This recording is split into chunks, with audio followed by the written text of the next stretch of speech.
just so much stress of where I was going to be and what's my dad going to be like and how can I keep Yvonne happy.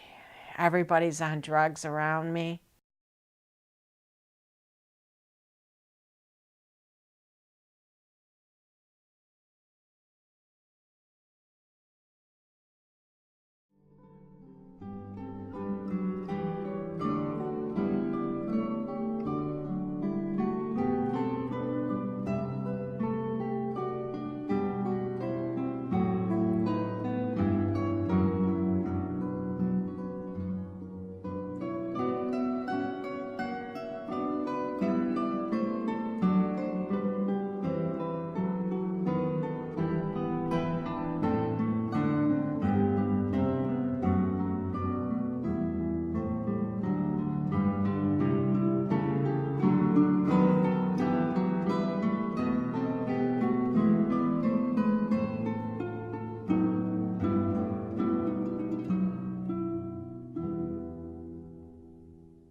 So after my dad gets out of jail on bail, waiting his trial,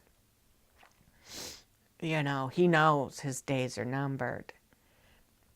He doesn't know who to trust. He wasn't drinking out of the same glass twice. I mean, because he didn't even know if it was going to be his own wife. That would be his ultimate demise. But he knew she would be, and that she was. He would always come into my room at night and, you know, tuck me in and say my prayers. But he told me, if something happens to me, you got to get home to your mom. You know, don't go without your brother or your sister. They'll get you home to your mom. Go to your Uncle Nick's house somehow, but all of you leave together.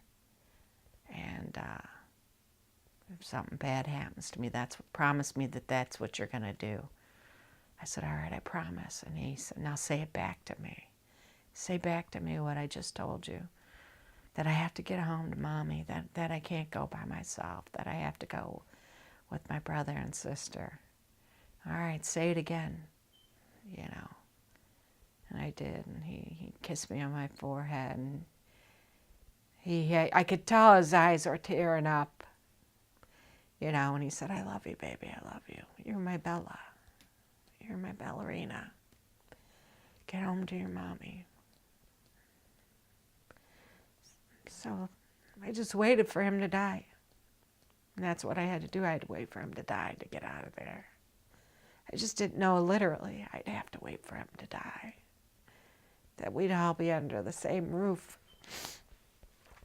You know, that I would, it would come down to me saying goodbye to him.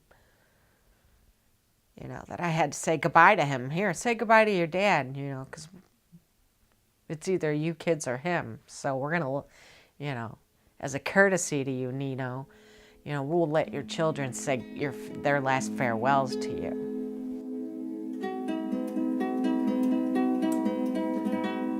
And that's when I knew. Because Yvonne called me out with Big Nick, and Little Nicky was there.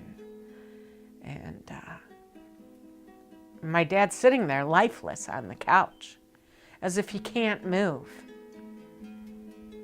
Because there was never a time that my dad never hugged me back. And they said, you know, you remember, you know how much your daddy loves you, right? And I said, yeah, I know how much my daddy loves me. And I'm looking at him like, why aren't you looking at me? Why aren't you moving? And they just gave me this little speech, like, remember how your daddy loves you. Like it was for my dad's eyes to hear. It really wasn't for me to feel good about that my dad loved me. And I didn't need anybody to tell me that. I knew that my father loved me. And my stepmother, remember how your dad liked to buy you this and your dad does that and this. And then when she said to me, remember how, I want you to always remember how your daddy gave you piggyback rides. And that's when I lost it. That's when I started crying. That's when I knew they're the ones that are gonna kill him. Because my dad would never give me a ride on his back. Because he would tell me, oh, my back hurts.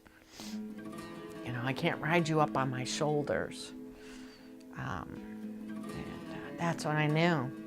How could she not know that Daddy doesn't do that? She knows this. Why is she saying this to me? You know, and the next thing I know is they let me hug him, but he couldn't hug me back. And I remember his eyeballs, his eyes, the way they shifted at me. And he was crying. And he couldn't hug me back.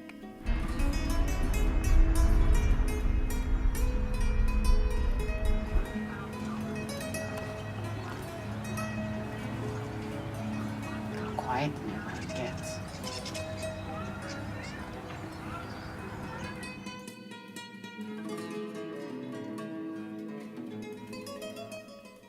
But I said goodbye to him. And I knew that was going to be the last time I ever saw him.